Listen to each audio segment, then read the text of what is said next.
shall not be infringed. Yet, what we're seeing in Dick Saslaw's bill would make the majority of those gun owners, those 2.5 million gun owners, instant felons.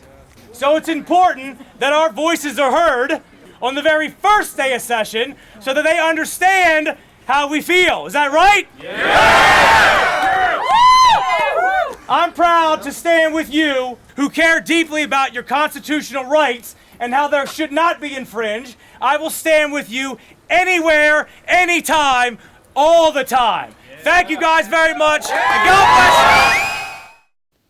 The clip from Scott Taylor in Virginia Beach on December 3rd is patriotic and moving, in the spirit of the Constitution of the United States and the Second Amendment everywhere.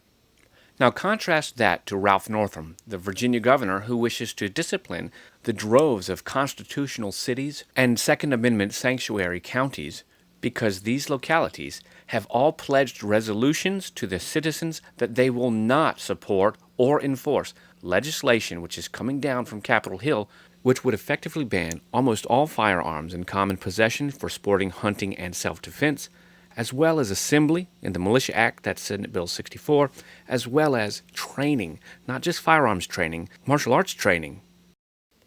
The issue that brought rise to concern and this state of alarm right now is that the governor said that there would be consequences to these actions of the sanctuary cities not enforcing or abiding by state law. While speaking with the Washington Examiner, Daniel McEachin suggested that the National Guard could be used to enforce law if sanctuary city authorities chose not to themselves.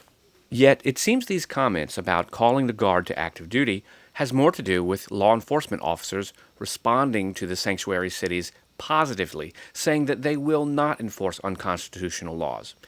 This seems to have been the impetus to cause Democrats to float the idea that the National Guard could be used to help enforce law if the civil authorities would not do it themselves. The governor is the commander-in-chief by Virginia Code of our standing military, of which we have a National Guard. The military that you would think is actually referred to in term the militia, and of which there are 3 categories. The organized militia, which is commonly known as the National Guard, the unorganized militia, which is the Virginia Defense Force, and then the militia of the body of the people, which are able-bodied persons from 16 to 55. The governor does have certain rights to call militia to order and to organize the militia in order to action with specific regard to the National Guard in times of distress or when called from Title 32, which is state duty, to Title 10, which is active duty, at the request of the President. So what does this mean for you? I'd like to say that my first reporting on this was a little bit of a hot take. I heard the stories, I read the articles, and I was concerned. Virginia is in a tough spot right now, with our Second Amendment rights truly in jeopardy. Richmond is being challenged right now by the subordinate counties and cities enacting Second Amendment sanctuary status. To that end, the governor has even threatened to take away funding from different departments for those cities. So I do believe that the governor was considering this option, and maybe still is, even though he didn't say it himself.